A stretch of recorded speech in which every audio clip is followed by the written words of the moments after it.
Hola, mi amigos, mi amigas. Mustamos. Okay ra dire. So, kanina video, focused more on a specific indicator na makita ninyo mostly sa mga chart na na-posts online for their forecasts, no? Isa ni siya ka-dynamic or mo to, moving nga line na nag-represent sa average price nga kaning uh, price action, no? So sa makita ninyo na natay nakabutang MA 2050. So once kanina lines ang candles naa sa ubos sa kanino mga lines kay ano man ni siya kaning 20 na to is ano siya short term na trend na to, and 50 is the mid term and 100 is the long term. And pwede pa ta mag-set up og other moving average na indicator, pwede ta mag-set up og 200. Kung gusto na tong mas paspas, pwede ta mag-set up og 10 or 9 or 5 ana. So, unsaon di ay siya pag pull up, click ninyo ning indicator, and then, i-search ninyo ang moving average. Click ninyo, and then, ang default is 50. So, change na to, click na to ning settings, and then, say na to 100. So, most default settings na makita ninyo is the 20, 50, and 100. 3 lines that represents the moving price. So, ang kaning value nga 20 is the price from the current candle to and previous 20 candles. Like for example, naka time frame mo og 1 hour. So, from current padulong sa left 20 ka 1 hour. So, 20 hours. So, muna i-plot niya. Siya kaning blue. Diba? Blue. So, karon ang 50, same gapon. 50 ka 1 hour candles. And then, 100 ka candles. Now, remember, moving average ni siya. Kani ang ato ang dynamic nga basis for pwede the supply and demand or the support and resistance. Like, for example, makita nimo nga downtrend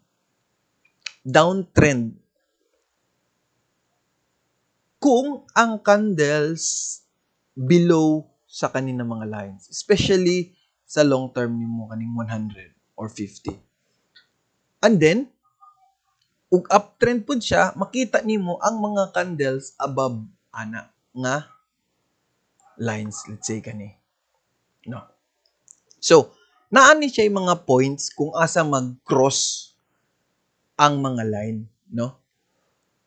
Sa uptrend nga line, ang ginatawag ani nga cross points, mostly kasagaran ginatawag gid ni siya og golden cross kay diha mag-meet ang lower average mo above na siya sa imong higher average. Like for example, blue-orange. Blue is 20, orange is the 50.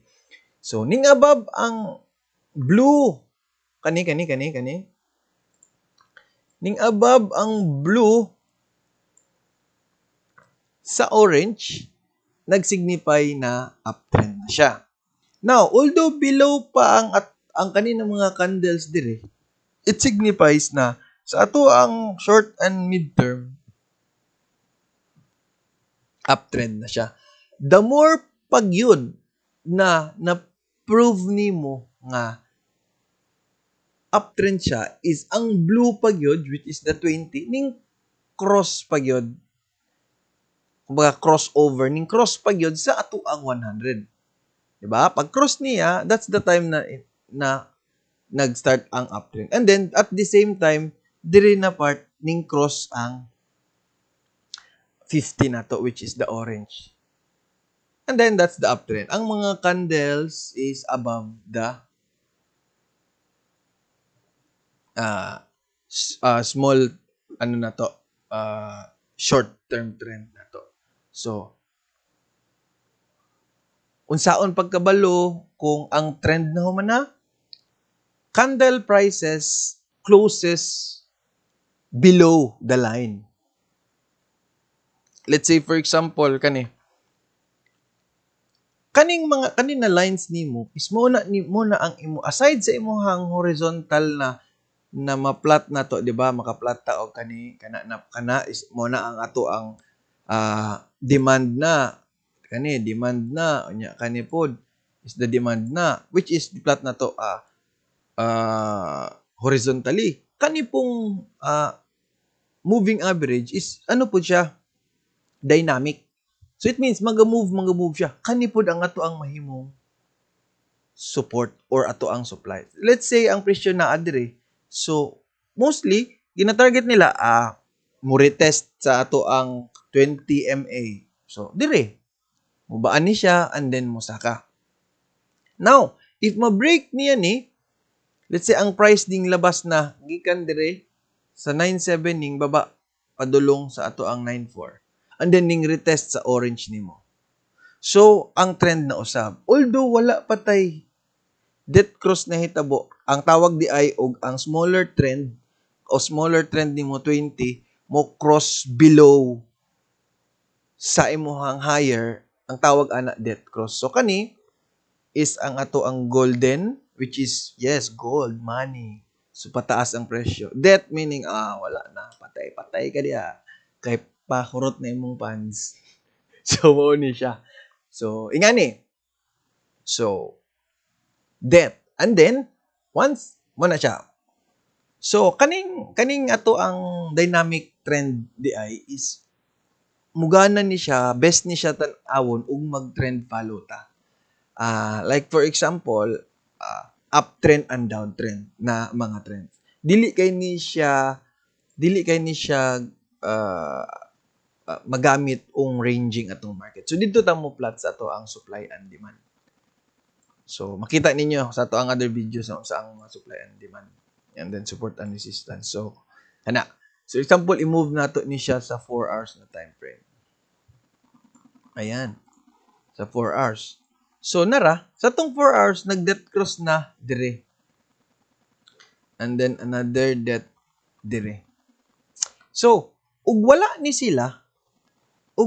siya previously nakita nato sa atong other videos usaon nato pagtan-aw kung nahuman na ang trend, di ba? Kung na siya lows, di ba? So kana atong trend. I-confirm pag yun nato nga downtrend na siya kung ang candle prices is below na sa ato ang lines, moving average lines. So 4 hours ka, mo na siya. 20 ka counts 4 hours. Ana. So, mo po niya ang iyahang i-plot. Based sa, let's say, 20. So, ang mga closing prices aning 20, yang i-add and i-divided by the number of kung pila subsets. So, 20. So, closing prices sa 20, the sum of closing prices, kumbaga total na tanan sa sum, and then, i-divide mo by 20, mo na iyang i-plot, current plot. So, tana to, current plot niya is kani. So, mo to, gi-resist niya. Kumbaga, diya siya mo bounce, kay kana mo yung average, unya, below. So, pag ang candle gani, below pa ani, so, makasure ta nga, downtrend pa. Not unless, kaning mga candles is ranging or nag-ipit-ipit na sa ato ang, let's say kani, nagdula-dula na diha, above and below kung asa siya. Let's say nato dire golden, death, and then nag-gold dire ning pump above candles na retest ana. So ingana siya. So unsa paggamit sa ato ang moving average para asa ato ang moving average? So ano siya? makatabang og identify kung ang trend unsa, uptrend ba siya or downtrend. So pag ang candles above siya sa imuhang kaning pinaka lowest MA nimo, strong atong trend ana. Pag below na siya sa imuhang 20 pero above pa siya sa imong 50, okay ang trend ana, healthy pa ang trend ana or kanang average trend lang. Pero pag nanagay na siya sa below, so wala na, weak na ang trend. It means change of trend na ang nahitabo. So ingana lang siya. So sa ingani, may bala na to na downtrend. First, gi-identify na to sa ato ang lower lows na downtrend. Lower lows, lower lows. Okay? Plus, ginuwagan pa gyud nimo og MA. 'Di ba? Ginuwagan pa gyud nimo og MA. Ginuwagan pa gyud nimo og MA nga since ang candles baba. So, that's downtrend signify. So, 2 points na ang imong reading tama. So, pointing system para makapatad ka kung buy long or sell short, kinahanglan daghan kay i-consider na points or readings na asa nimo gusto. Let's say, okay, uptrend akong tan-aw ani. And then pag tan-aw nimo sa trend nimo is nag-form siya og higher high and then higher lows. And then pag tan-aw pag mo sa imuhang kaning mga indicators nimo ng moving average, ano pag siya? Above ang candles above pag niya. So make sure uptrend ta, focus on buying. So let's say og one day tan-aw na to og sa one day kung asa siya. See, natay golden from here, golden cross, smaller crossover above that 50, blue over orange, uptrend. Blue over the cyan ba ni? Golden gihapon, and then golden gihapon. Now, kani, naghulat pa siya nga mubaba. So, wala pa ta kabalo og asa. So, dili pa na to ma-identify kung asa padulong ang trend. Kay kani, ending siya. But nanatay duha ka golden cross. So, we anticipate na mag-meet na sila kanina mga lines diri. So, unsa man ang na-form nimo, wala, dili ta mag-base aning imong MA. Higher highs, higher highs, higher highs. Okay. And then, ning top na siya. So, nata diri pwede double tops. Nga pwede na, gina-resist na diri. Or na diri ang ato ang supply. Supply zone. Na diha ang ato ang supply. Camping site. No, na yung mga snipers diha nga mamaligya, tirahon lang kalit, ma-headshot ka. Nga na ba? Yeah, mo na siya. So, tanaw na to ang trend gyud. So, mo na siya. Isa na siya sa makatabang sa imuha para mag-follow og trend. So, kani, basic, the moving average indicator, no? Nag-move siya based sa price action. So, settings niya, first settings niya is, ang source is close good na siya. It means the closing price. I-add niya ito ng closing price, i-divide by number of subsets. Let's say 20, 50, or 100. Then that's the ano. So, pwede ka mag-experiment og asa ang imuha diri na HLC3, kani. Pwede. Unsa imuhang basis og asa diha. Mostly, ginagamit nila is ang source is close. Style, pwede ka mag-color. Change nimo ang color. Instead blue, pwede ka mag-green, or yellow, or red, or asabay mo hang ganahan diha. It's up to you, ug asa na. Basta remember, the golden cross is smaller settings nimo, which is smaller length, crossover, meaning ning cross siya sa above, much dako nga length, 50. 20 crossover 50, that's golden cross, no? Golden retriever golden cross na siya nya pag mag crossboard siya diri, ang ginatawag pod pag ang smaller time frame mo cross below the higher, muna siya ginatawag nga death cross. So, puwa-puwa. Puwa-puwa. Nya kani is yellow. Yellow man itong kuan. Yellow. Gold. No? So, kana. So, muto siya. Indicator for trend following. So, unta, nasabtan to, no? Makatabang ni pod sa inyong pagbasa sa price action sa market.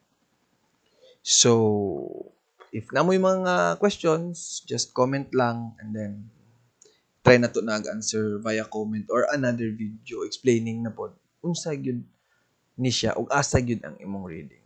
Sa karon kaning moving average helps you for the trend. Verifies your trend. So it's also considers as your support of imong resistance or supply and demand. So kita kag trend ding saka na siya or asa man ka mo palit, find your horizontal supply and demand or pangita atong demand, horizontal demand, and then you buy there. Makita po niyo muna naning dikit po siya diri. And then ni saka dikit anak saka. Cross na, baba na. So pagbalik na po niya diri ning baba na siya, kadi na line himo na po nimo resistance. Lisod mo dali ra mo tan-awon ni siya og nahuman na ba. Pero og wala pa nahuman, lisod siya i-predict mo na isa siya sa kumbaga matan-aw nimo nga mag-depend siya sa price action or price movement, no? So, it really depends kung asa padulong ang presyo. So, once na siya golden, pwede siya mag-gold. Pero, follow the trend yapon. Aside sa imong MA, just follow the structure lang, no? Sa higher high, higher lows, kana. So, daghan pa other indicators and discuss lang yapon nato sa other videos. Sa karon kani ang moving average. Nasabtan ninyo ug wala mo to comments para ma-explain. Babush!